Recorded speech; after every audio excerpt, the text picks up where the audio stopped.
सेवा जोहार आप सभी को। आज आप सभी के समक्ष पुनः फेसबुक पेज के माध्यम से लाइव आया हूं और कुछ वर्तमान जो मुद्दे होते हैं यह है उन पर हम चर्चा करेंगे। जो अभी हमारा जो सबसे बड़ा जो मुद्दा होगा वो शिक्षा पे तो है ही है और रोज़गार पे हैं। उससे पहले कोरोना पर होगा, क्योंकि देखिए अभी तक बहुत अच्छी अच्छी जानकारियां मैंने आप लोगों को हमेशा दिया हूं, चाहे वो किसी भी प्रकार की जानकारी हो। हमने प्रयास किया है कि हम कितना आप सभी के लिए अच्छी जानकारियां कलेक्ट करके आप तक पहुंचाएं, ये प्रयास हमेशा करते हैं। इसी उद्देश्य से आज पुनः आप सभी के समक्ष सबसे पहले मैं बात करूंगा अभी वर्तमान में हमारे भारत देश में, उसमें भी हम सबसे पहले बात करते हैं हमारे मध्य प्रदेश में। कोरोना के केस बहुत तेज़ गति से बढ़ रहे हैं। सभी लोगों को सावधान रहने की आवश्यकता है और सावधानी बरतने की आवश्यकता है। ये बिल्कुल रियल बात है। कोरोना के केस हमारे मध्य प्रदेश में बहुत तीव्र गति से बढ़ रहे हैं और पहले की तुलना में बहुत अधिक, मतलब उनका जो वेरिएंट है, यह हम बात करते हैं जिस प्रकार का पहले का जो प्रभाव था उससे ज़्यादा खतरनाक प्रभाव अब देखने को मिल रहा है।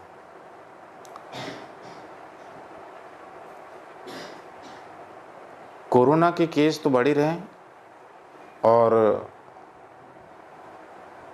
इससे हमें कौन बचाएगा, ये सबसे बड़ा सवाल है। क्योंकि कोई एक व्यक्ति इससे हमको बचाने वाला नहीं है। हमें सबको मिलना पड़ेगा, सबको सहयोग करना पड़ेगा, तब जाके हम इस कोविड-19 का जो प्रकोप है, जो तीव्र गति से हमारे भारत देश के महाराष्ट्र और मध्य प्रदेश में फैल रहा है। आप आए दिन देख रहे हैं, मतलब बड़े बड़े हॉस्पिटलों में पूरे बेड फुल हो चुके हैं। क्योंकि हम जानते हैं, देखिए सरकार इस क्षेत्र पे जनता को बचाने के लिए कोई ठोस कदम नहीं उठा रहा है। उससे पहले मैं बात करूं कि देखिए जनता को खुद अपनी रक्षा करनी पड़ेगी। क्योंकि आप देख रहे हैं हमारे मध्य प्रदेश की जो स्वास्थ्य जो हेल्थ सिस्टम है, किस प्रकार से बीमारू पड़े हैं। किसी प्रकार की सुविधाएं नहीं मिल रही लोगों को। आज ऐसी भीड़ बड़े बड़े, जैसे अपन बात करते हैं इंदौर का MY हॉस्पिटल हो गया, ग्वालियर का हो गया, भोपाल हमीदिया हो गया, या जितने जो प्राइवेट कॉलेज हॉस्पिटल होंगे वो भी पूरे फुल हाउस चल रहे हैं। बहुत, ये दोस्तों मैं एक डॉक्टर के हिसाब से बोल रहा हूँ, मैं कोई राजनीतिक व्यक्ति नहीं हूँ। हम कहीं ना कहीं बोलते हैं कि चुनाव जहाँ पर है वहाँ पर कोरोना के केस कम हो रहे हैं। बिल्कुल सही बात है, केस कम नहीं हो रहे हैं, वहाँ केस कम करवाए जा रहे हैं। जहाँ पर टेस्टिंग अगर कम होगा तो स्वाभाविक सी बात है वहाँ पर कोरोना के केस कम मिलेंगे। तो ये सरकार की ये षड्यंत्र है कि वो जहाँ जहाँ पे भी इलेक्शन हो रहे हैं उस राज्य में बिल्कुल ना के बराबर केस को बता रही है, चाहे वो इलेक्ट्रॉनिक मीडिया हो, प्रिंट मीडिया हो, चाहे अन्य सोशल मीडिया का कोई भी प्लेटफॉर्म हो। आज भी मध्य प्रदेश की मैं बात करूं तो पूरे मध्य प्रदेश में कल से नाइट कर्फ्यू के लिए बोला गया है। एक जिला को छोड़ के कौन सा ज़िला? मध्य प्रदेश का एक दमोह ज़िला है, जहां अभी चुनाव होना है, उपचुनाव होना है। वहां पर सरकार ने लॉकडाउन लगाने से स्पष्ट मना किया। क्यों? क्योंकि अभी वहाँ उनको चुनाव प्रचार करना है, कोरोना को फैलाना है।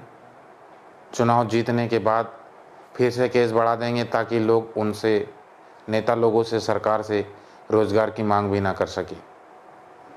इसलिए अभी क्या है कि लोगों को संक्रमित करना है, सरकार की एक प्लान है।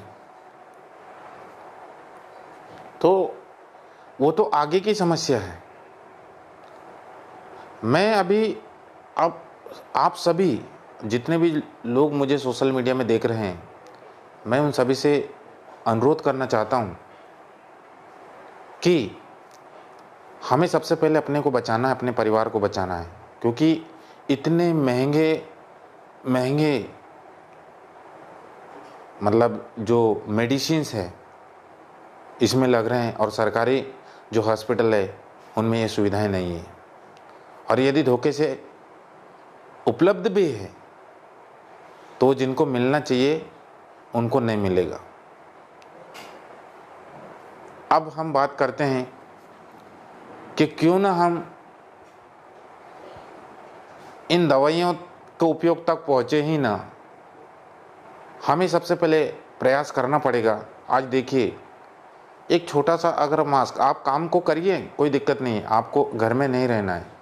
आप यदि घर में रहोगे तो आपका जीना मुश्किल हो जाएगा। जो मध्यम वर्गीय परिवार के जो लोग हैं, मैं उनसे निवेदन करना चाहता हूँ, बड़े से बड़े धनाढ्य लोगों को अभी वर्तमान में ऐसी स्थिति हुई है कि उनको फैसिलिटी नहीं मिल रही है अच्छे अच्छे जगह पे। तो हम जैसे गरीब लोग अगर मान लो कोरोना संक्रमित होंगे तो हमको तो कुछ भी नहीं मिलना।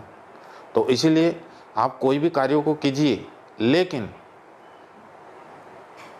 आप सावधानी बरतिए, कोरोना गाइडलाइन का पालन कीजिए।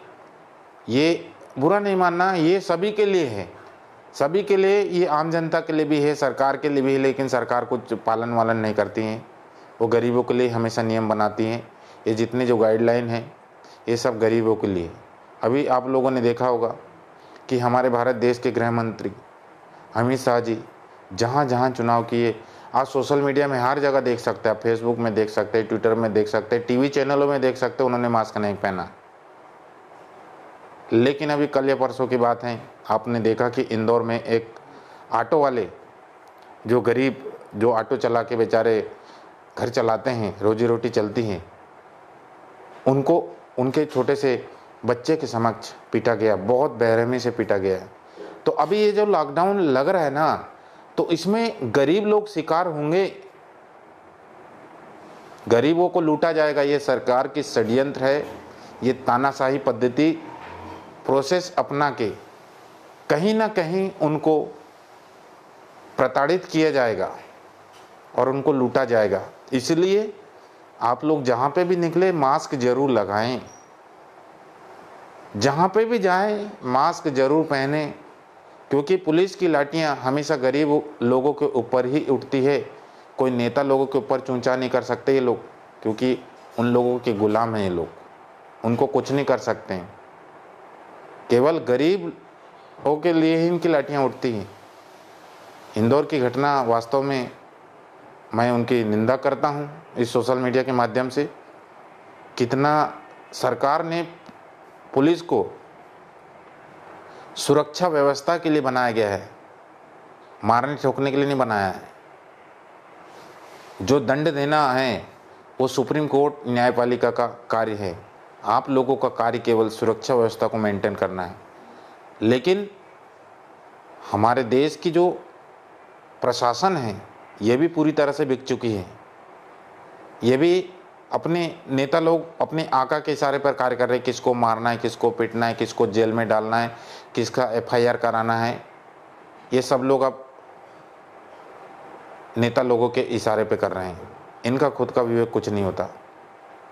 तो इसलिए मैं चाहता हूं कि आप लोग जितने भी लोग हैं, ये लॉकडाउन लग रहा है अभी, लगभग नाइट कर्फ्यू तो लगभग बैतूल में 30 तारीख तक है, लेकिन अभी 9 तारीख से लेके 19 तारीख तक टोटल लॉकडाउन है। तो इसमें आप जब भी शहर में आएँ या कहीं पे भी जाएँ तो थोड़ा सावधानी बरतें, क्योंकि चौक चौक में पुलिस प्रशासन खड़ी रहती है। वो कहीं ना कहीं आपकी शक्ल सूरत देख के कहीं ना कहीं चालान बनाएगी, एफआईआर करने का मतलब धमकी देगी। तो इसीलिए मैं चाहता हूं कि आप लोग मास्क पहनें, सैनिटाइज करें, और जहां पे आपको ज़रूरी है, बहुत ज़्यादा ज़रूरी है, वहीं पे जाए। अभी कुल मिला के जितने जो सामाजिक कार्यक्रम होते हैं इनको थोड़ा सा विराम लगाएं।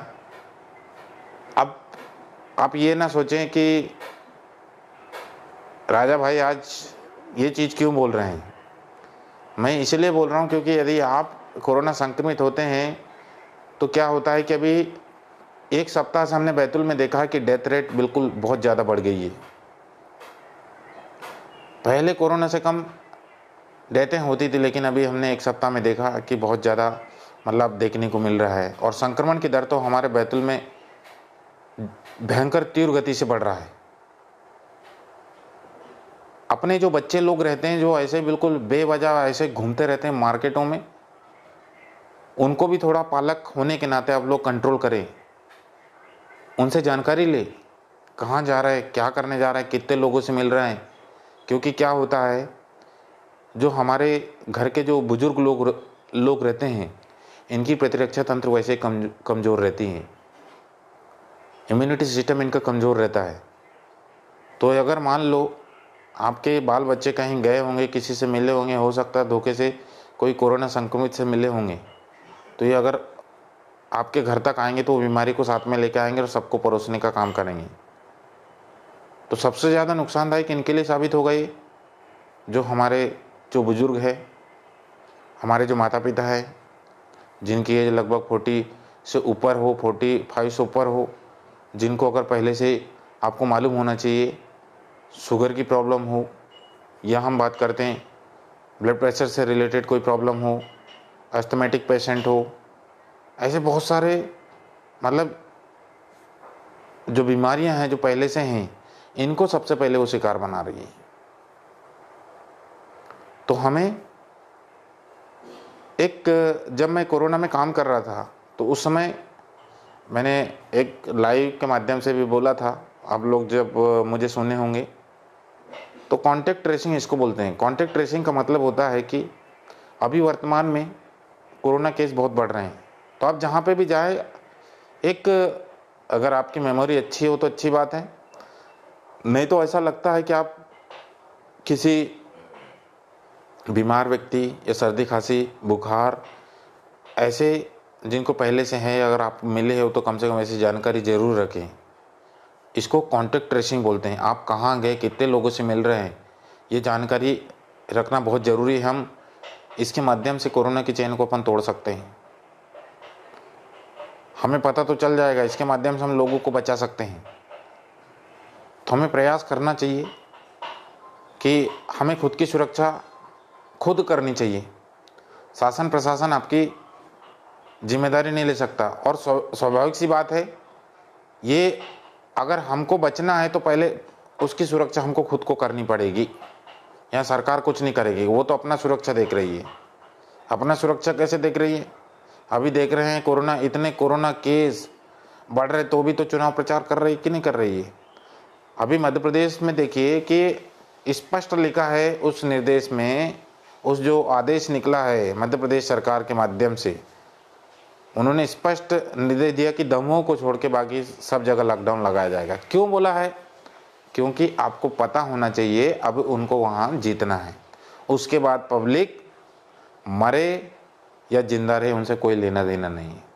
फिर ऑटोमेटिकली वहाँ पे केस बढ़ने लगेंगे। क्यों बढ़ने लगेंगे? क्योंकि जिन लोगों ने उनको वोट देकर जिताया है, बनाया है, वो लोग रोजगार मांगेंगे। अब ये रोजगार दे नहीं सकते, इसीलिए आप देखिए हमारे भारत देश के प्रधानमंत्री जी कहते हैं सत्याग्रह किया था बांग्लादेश के लिए, और हमारे मध्य प्रदेश के मुख्यमंत्री जी कहते हैं स्वास्थ्य आग्रह। मतलब वो समस्या से दूर भागने के लिए इस प्रकार के ढोंग रच रहे हैं। उनको वर्तमान में हमारे मध्य प्रदेश की जनसंख्या मतलब जो जनता है उसके बारे में सोचना चाहिए कि जनता को कैसे बचाए कोरोना से। लेकिन उस मामा को चुनाव की पड़ी है। आज भी हमारे भारत देश के प्रधानमंत्री जी टीवी चैनलों में बोल रहे थे कि अपने को कोरोना के चैन को तोड़ना है, रोकना है। पर एक बार हमारे प्रधानमंत्री जी सभी जितने भी जो राजनीतिक पार्टियों के जो लोग हैं, जो नेता लोग हैं, इनको भी तो मार्गदर्शन देते कि इस समय आप लोग वर्चुअल रैली करो, वर्चुअल मतलब डिजिटल ऑनलाइन के माध्यम से आप प्रचार प्रसार करो। अगर आप लोगों ने जनता के लिए काम किया होगा तो जनता आपको वोट देगी। लेकिन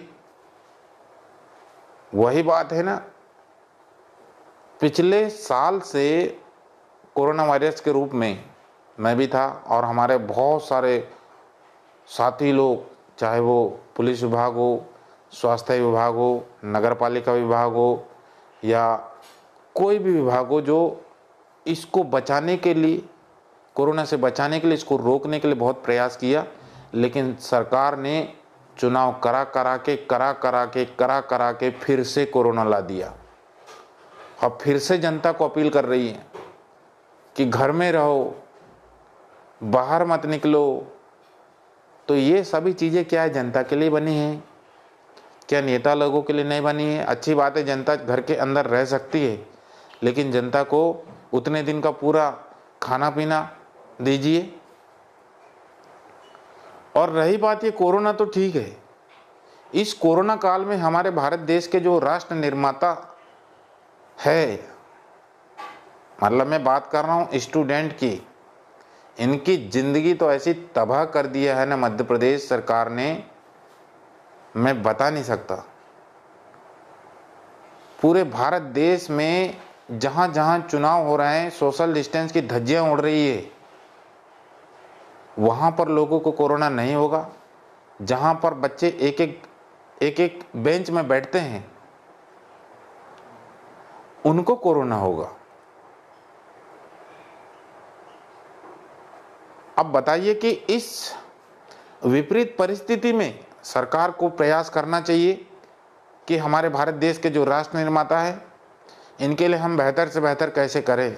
लेकिन सरकार ने अभी हाल ही में हमारे मध्य प्रदेश के भोपाल की मैं बात कर रहा हूँ, हमारे आदिवासी हॉस्टलों से बच्चों को निकाला जा रहा है।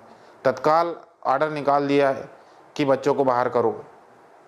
वो बेचारे एक कमरे में 2 लोग रहते होंगे, 4 लोग रहते होंगे, बाकायदा सोशल डिस्टेंस को मेंटेन करते हुए। लेकिन सरकार चाहती ही नहीं, मध्य प्रदेश की सरकार, शिवराज सरकार चाहती ही नहीं कि आदिवासी समाज के बच्चे आगे बढ़े। अभी वर्तमान में पूरे प्रदेश में हॉस्टल चालू है, लेकिन सब जगह की स्थिति यही है। सरकार ने इतने उनके ऊपर नियम कायदे लागू कर दिए कि मैं बता नहीं सकता। हॉस्टल में रहो, बाहर मत जाओ।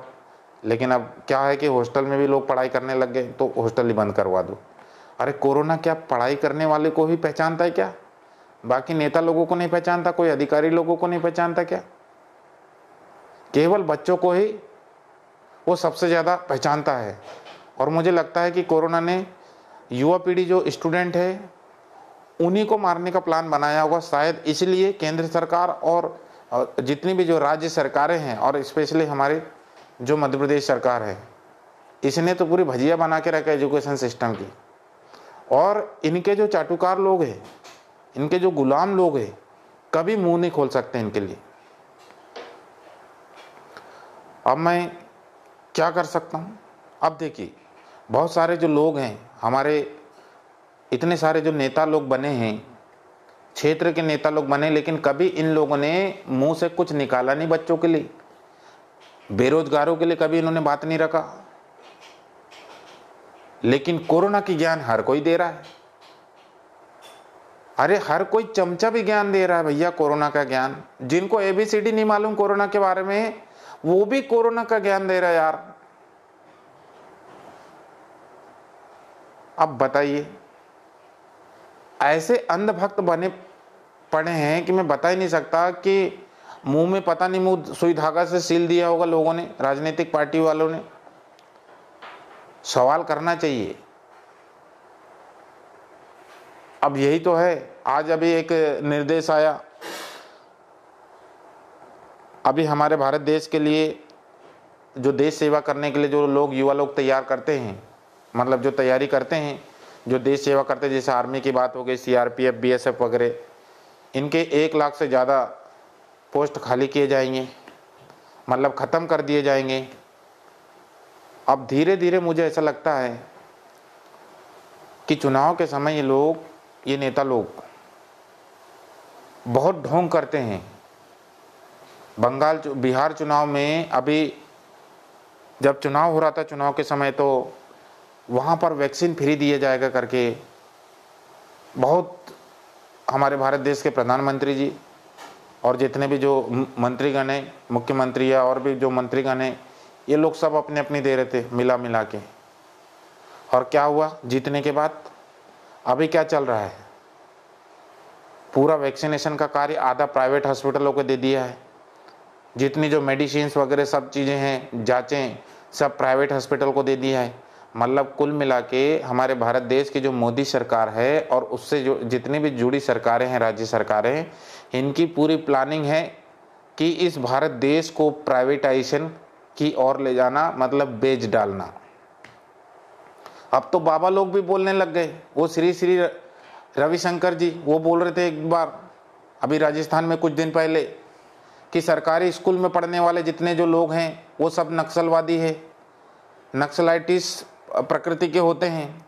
ऐसे बेवकूफ़ बाबा लोगों को भी मोदी सरकार ने खरीद लिया है। अब उन्हीं की भाषा बोलेंगे नहीं, चाहे मीडिया हो, चाहे अधिकारी हो, चाहे उनसे जुड़े हुए नेता है, सब उन्हीं की भाषा बोलेंगे। एक भी अपना दिमाग से कुछ नहीं चलाएंगे। क्यों? क्योंकि सभी लोग मानसिक गुलाम हैं। सभी लोग बोलेंगे भाई कोरोना के केस बढ़ रहे हैं। भाई हमें प्रयास करना चाहिए कि हमें किस प्रकार से इसको प्रिवेंट करना है, किस प्रकार से हमको इससे लोगों को बचाना है। ये जागरूकता अभियान करना है। कहीं कोई जागरूकता नहीं है। बेचारे जो गरीब लोग हैं, जो मजदूर भाई लोग हैं, जो ग्रामीण क्षेत्र से आते हैं, शहरों में आके पुलिस इनका चालान बना रही है, फाइन लगा रही है, जेल में डाल रही है। ये कहाँ का न्याय है? एक आध बार दम हो तो कोई नेता को अंदर डाल के बता दो, मान लूंगा मैं। वहाँ तो चमचागिरी करेंगे।